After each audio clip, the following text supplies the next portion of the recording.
Episode same की शुरुआत में शेरदिल और महगुल इलाज के लिए इस्लामाबाद जाने लगते हैं।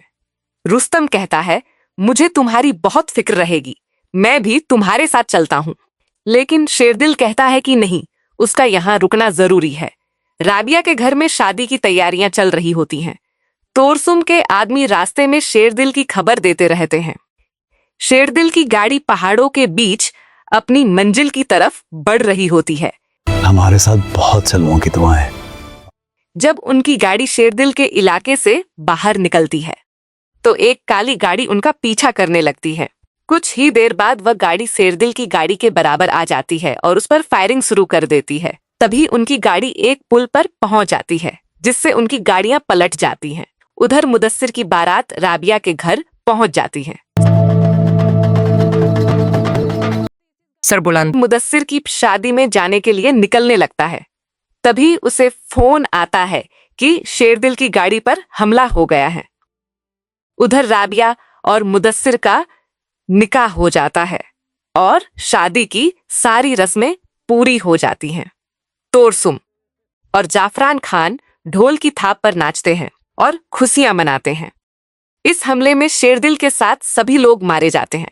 जनाजे के समय सरबुलंद को शेरदिल की बात याद आती है, जिसमें उसने उसे सरदारी की जिम्मेदारी सौंपी थी। सरबुलंद को शेरदिल के साथ बिताए हुए बहुत से अच्छे पल याद आने लगते हैं। शादी की रस्में पूरी होने के बाद राबिया के मामा रोते हुए उसे रुखसत करते हैं। शेरबानो भागती हुई हवेली पहुंचती है और बीबी जान से कहती है, हमारे लाला को किसी ने मार दिया है। यह सुनकर बीबी जान अपने होश खो बैठती हैं।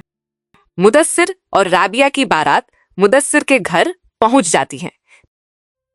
बीबी जान लाशों को देखकर पूरी तरह टूट जाती हैं। पूरी हवेली में मातम का माहौल छा जाते हैं। बीबी जान उनसे कहती हैं, मैं तुम्हें शेरदिल को दफनाने की इजाजत नहीं दूंगी। तुम दोनों को कसम खानी होगी कि शेरदिल के कत्ल का बदला लोगे। फिर वह कहती हैं, मुझे तोरसुम का सिर चाहिए। इससे कम मैं किसी बात पे राजी नहीं होंगी।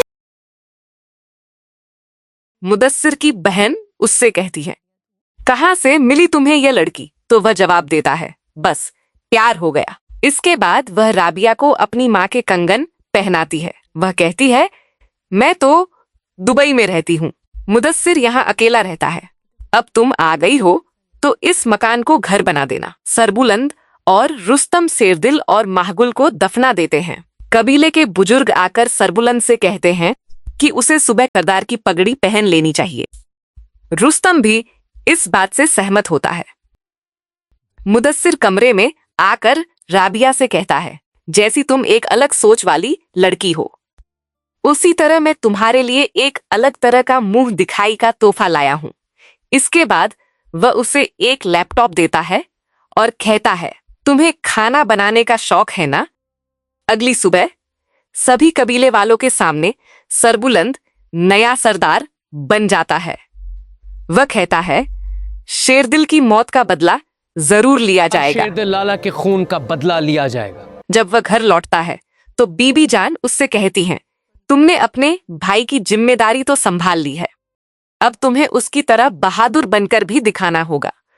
सरबुलंद कहता है, मैं अपने भाई और भाभी के खून के एक एक कतरे का हिसाब लूंगा और दुश्मनों के लिए यह जमीन तंग कर दूंगा।